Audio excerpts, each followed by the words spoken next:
This ain't tough. This is a privilege and an honor. And I'm grateful to Lorraine and the rest of the family for trusting me the opportunity to talk about Michael for a few minutes. It's very fitting that I first met Mike with my brother. We met at the 5th Street Field on April 9th of 1998. I remember the date exactly. It was actually, ironically, 3 days before I lost my dad. And 3 days before we had our first opening day at Cal Ripken Field. My brother and I were pounding holes into the ground to install an outfield fence. And all of a sudden we hear this voice, "What the heck are you guys doing?" That's right. What do you think you're doing? Crazy or something? Yeah, I'm looking at my brother and I'm like, "Who are you?" He goes, "This is my field, you can't do this." I said, "Well, I'm the president of the league. We're putting poles for a fence. We're paying for the poles. We're paying for the fence and we're doing all the work. You got a problem with that?" He said, "No, I don't." And, you know, from that moment on, honestly, it would be the last time we ever had a heated exchange. In fact, it was the beginning of one of my closest friendships that I've ever had. Mike was a simple guy. It wasn't hard to figure him out. You know, he saw guys spending their own time, their own money on doing something that was good for the kids of the town. So right away, he became an ambassador for our program. He kind of liked the idea that we took some initiative.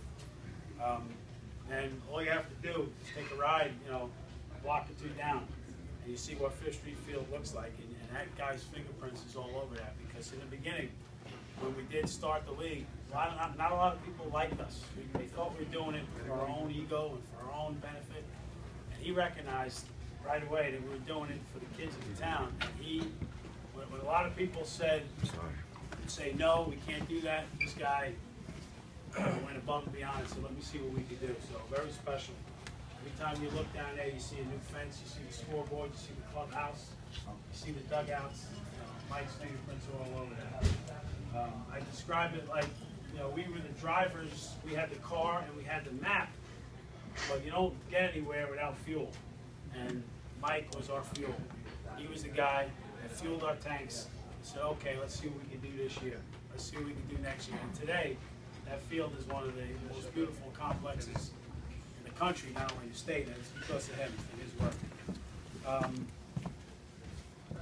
For 26 years, obviously, he served the city of Bayonne, understanding the real meaning of being a public servant. I got to know him intimately. We became very good friends. I got to know his passions, of course. A big sports guy, right? Big Mets, Giants, and of course a deep hatred for the Yankees. And in Bayonne, you guys notice, if you're from Bayonne, a true sign of friendship is how badly you make fun of each other. Right? If you're nice to one another, you probably hate each other. So you're probably enemies. That's how it goes in Bayonne. If you're cursing at each other, and if you're severely insulting each other, then you know you're really tough. My favorite episodes with Mike, or Gary's not here, but Gary Shemaluski. You all know that. I mean, they got one guy with no hair making fun of another guy with 2 hairs. They were making all jokes about each other. You sit there and you both have mirrors? What are you doing? Mike told everyone it wasn't the retirement package that got him away from Bayonne. It was that Gary became his boss, right? It was always a good thing.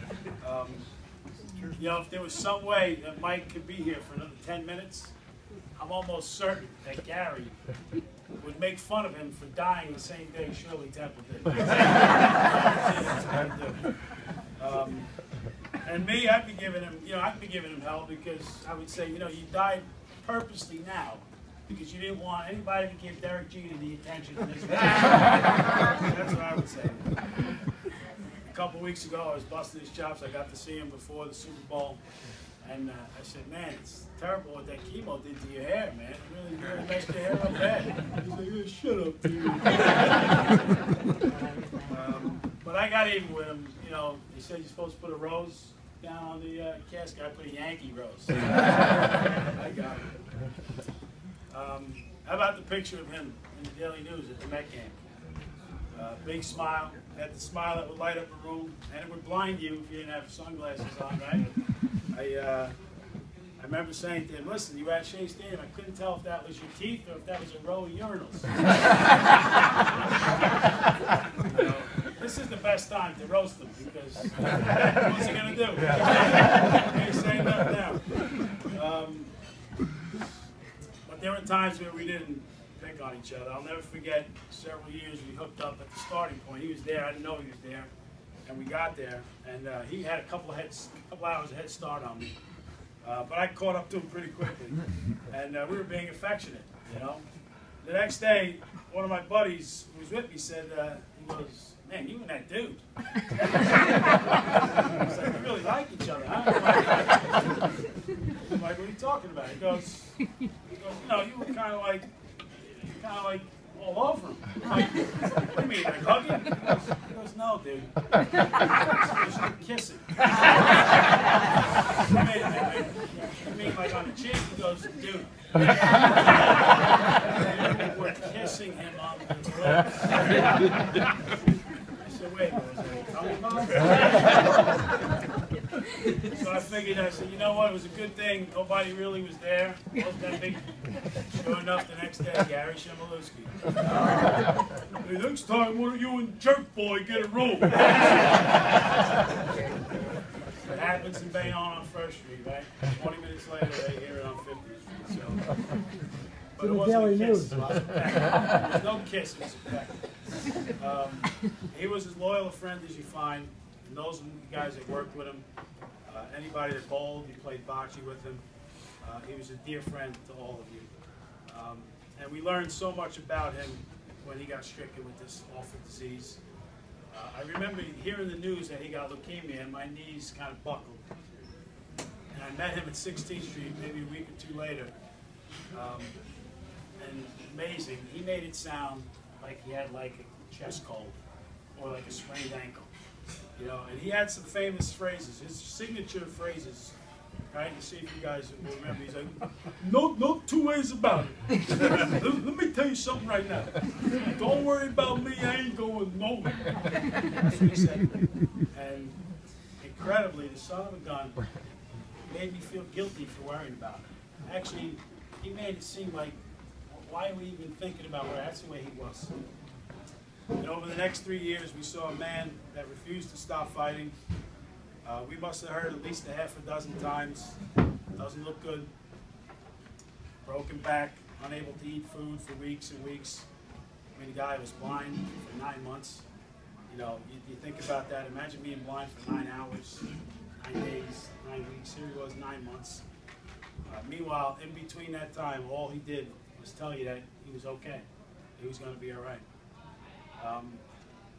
And if you knew him intimately, you knew why he refused to stop fighting, and that was his beautiful family. Obviously, cousins, uncles, aunts. Above everything else, Mike loved his family and wanted to be a part of their lives for as long as he could. Of course, his brothers, sister, in-laws, spending time on a lake playing cards, having a few brews poolside, and of course, we learned a lot about you, Lorraine, during this time. You know, growing up in Bayonne like I did, it was pretty much common knowledge not to get any scuffles with the balance. Unless you really like pain. There's some tough dudes, Jeff, Timmy, and JoJo, but you know, after seeing Lorraine and what she went through these last 3 months, now we know where they got their toughness. For the last 3 years, she spent every day, every hour, and every second caring for Mike. He single-handedly improved his quality of life while sacrificing every aspect of her own. And Mike said this a long time ago. He said, man, I thought I was tough until I met Lorraine. His kids, Jessica, Melissa, Michael, his pride and joy. He was the ultimate example of a leader. I heard a definition long ago that I thought fit my dad really well. And it suits your dad too, Mike. It's a leader never shows hurt, fear, or doubt.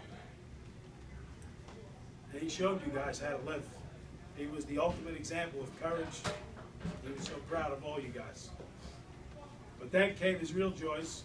That was Cameron, Tyler in Savannah, and nothing made him happier than being around his babies. If you haven't seen that picture of Mike and Savannah, it's the most endearing and beautiful picture you'll ever see. It captures every bit of why this man chose to endure the great suffering that he did. He wanted to be around. He believed there was no amount of suffering that wasn't worth fighting for. We will all remember his laugh, his smile, and the passion he exhibited, his loyalty, his commitment, his genuine warmth.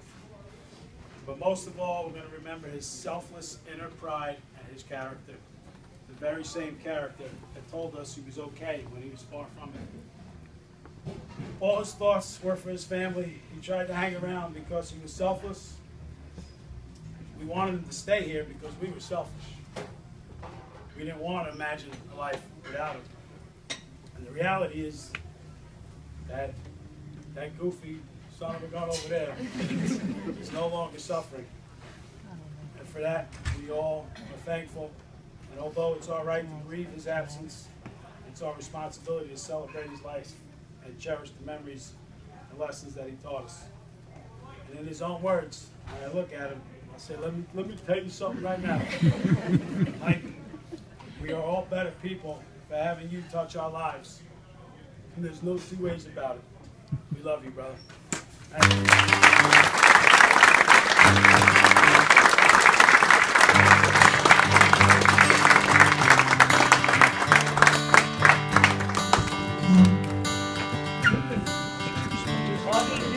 Another turning point, a fork stuck in the road. Time grabs you by the wrist, directs you where to go. So make the best of this test and don't ask why. It's not a question but a lesson learned in time. It's something unpredictable, but in the end is right. I hope you had the time of your life.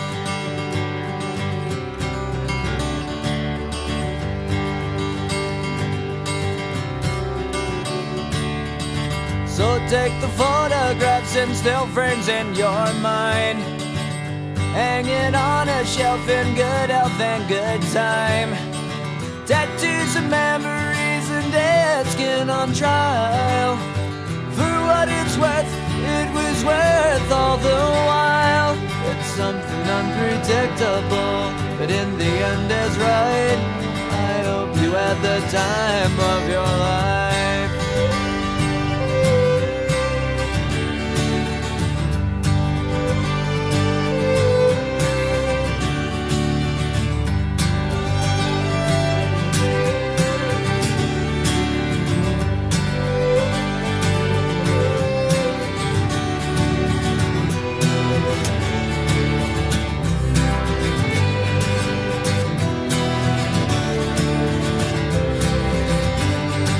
It's something unpredictable, but in the end it's right.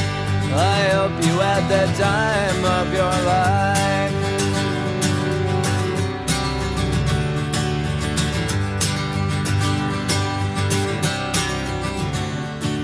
It's something unpredictable, but in the end is right.